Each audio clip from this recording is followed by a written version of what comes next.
Assalamualaikum warahmatullahi wabarakatuh. Perkenalkan, saya Mirati Segundari Fajaria, NIM 1803211000082, mata kuliah Ekonomi Produksi Pertanian kelas A.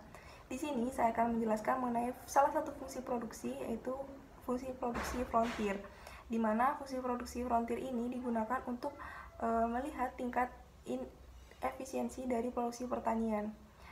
Untuk menggunakan aplikasi ini, yang pertama yang harus dilakukan adalah menyiapkan data produksi, yang dimana data produksi yang saya gunakan adalah data produksi dari jagung yang ada di Madura, yang merupakan jenis data cross section dengan jumlah responden sebanyak 120 responden petani, dan terdapat 4 variabel bebas. Yang pertama, variabel benih, tenaga kerja, pupuk kandang, dan pupuk fosfat.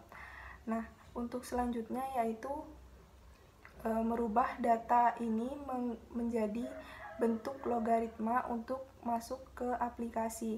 Nah, di mana ini merupakan data input yang sudah dirubah menjadi bentuk logaritma atau len.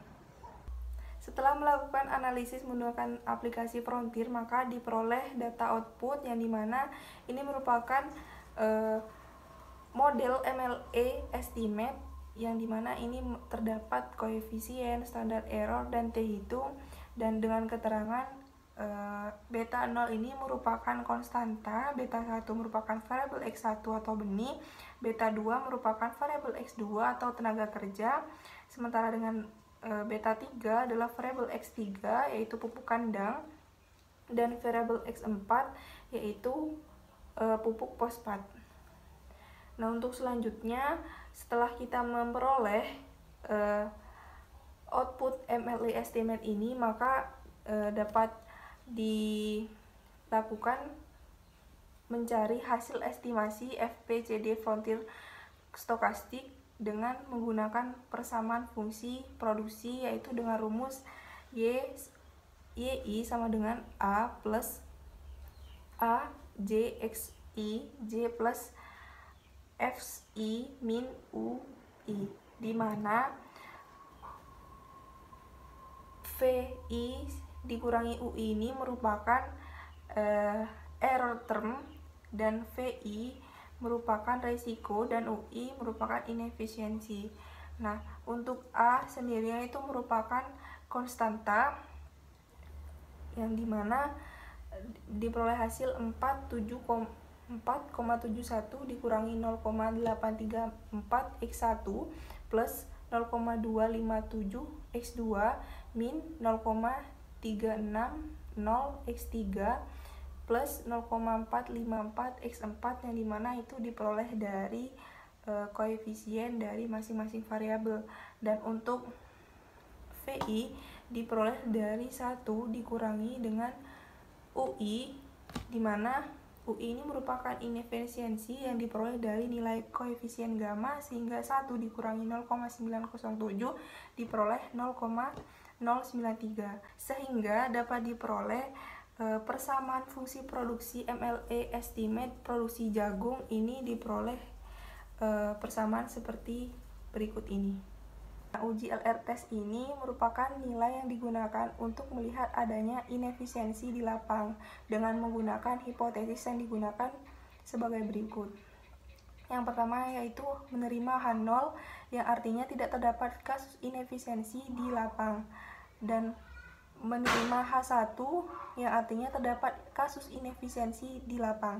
Nah, berdasarkan uji dari aplikasi Frontier ini menghasilkan hasil MLA estimate, dapat diketahui bahwasannya nilai LR ini, nilai LR test of the on-site error itu sebesar 0,69 plus 01, yang dimana itu dikalikan dengan angka yang di depan.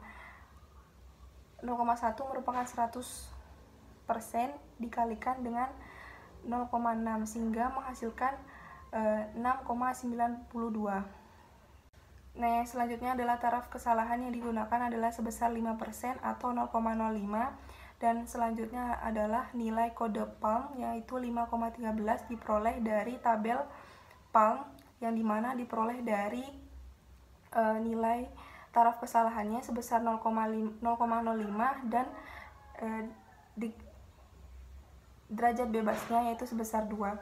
Nah, dari hasil LR tersebut dapat diketahui bahwasannya nilai LR sebesar 6,92 itu lebih besar daripada kode PALM sebesar 5,13, sehingga kesimpulannya itu menerima H1 atau menolak H0, yang artinya terdapat kasus inefisiensi di lapang. Nah, untuk uji selanjutnya yaitu terdapat uji nilai gamma, di mana dari hasil MLE estimate dapat diketahui bahwasannya nilai T hitung pada gamma yaitu sebesar 13,2, di mana itu diperoleh dari 132 dikalikan dengan 200 sehingga menghasilkan 13,2. Dan untuk T tabel yaitu sebesar 1,98, di mana diperoleh dari perhitungan menggunakan Excel dengan rumus TINF 0,05 titik koma jumlah responden dikurangi dengan variabel bebas sehingga menghasilkan 1,980626. Dan maka dapat diketahui bahwasannya nilai T hitung sebesar 13,2 lebih besar daripada nilai T tabel sebesar 1,898. Kemudian 90,77% error term yang diperoleh dari koefisien gamma itu disebabkan karena inefisiensi teknik, yang artinya ketidakmampuan petani untuk menghasilkan produksi yang tertinggi itu disebabkan karena adanya inefisiensi teknis. Dan untuk sisanya sebesar 9,23% disebabkan oleh adanya resiko. Dan untuk uji selanjutnya yaitu untuk uji pengaruh dari masing-masing variabel, di mana ini melihat dari nilai beta dari nilai T hitungnya. Dapat diketahui bahwasannya variabel benih atau X1 atau beta 1 dapat diketahui T hitung sebesar min 0,86 dengan T tabel 1,96, yang artinya itu nilai T hitung lebih kecil daripada nilai T tabel sehingga tidak terdapat pengaruh signifikan. Dan untuk variabel kedua yaitu tenaga kerja atau X2 sebesar 3,37 lebih besar dibandingkan dengan T tabel sehingga terdapat pengaruh signifikan terhadap produksi. Nah, apabila jika terdapat kenaikan 1%, terdapat penambahan input 1%, maka terdapat kenaikan sebesar 0,25%. Dan untuk variabel ketiga itu pupuk kandang atau X3 itu T hitungnya min 0,28 lebih kecil dari 1,98, yang artinya tidak terdapat pengaruh signifikan. Dan untuk variabel keempat yaitu pupuk fosfat atau X4 T hitungnya sebesar 3,76 lebih besar dari T tabel 1,98, yang artinya terdapat pengaruh signifikan yang apabila dimisalkan terdapat penambahan input sebesar 1%, maka terjadi peningkatan sebesar 0,45% dari produksi. Jadi untuk uji pengaruh dari masing-masing variabel yang berpengaruh terhadap produksi adalah variabel variabel tenaga kerja dan variabel pupuk fosfat. Dan untuk selanjutnya yaitu uji efisiensi, yang dimana uji ini digunakan untuk mengetahui tingkat efisiensi yang dicapai oleh masing-masing petani,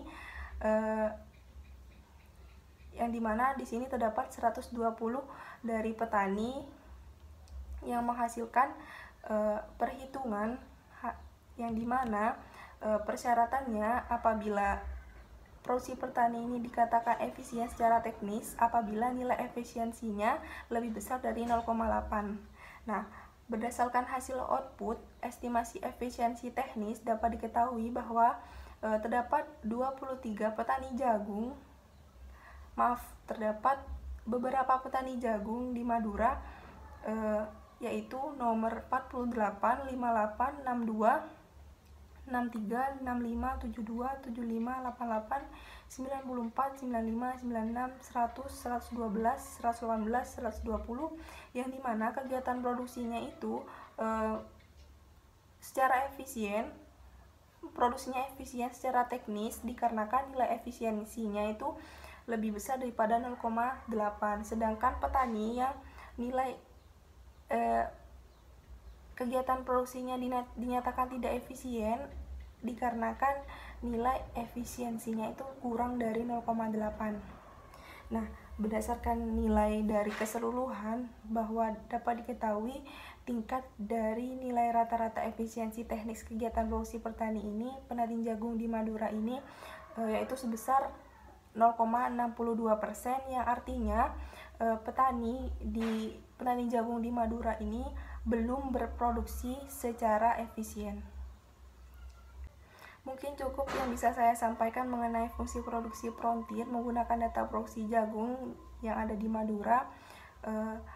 Apabila terdapat kesalahan, mohon maaf dan mohon dimaklumi. Terima kasih. Saya Mirati Sugandari Fajaria, pamit. Wassalamualaikum warahmatullahi wabarakatuh.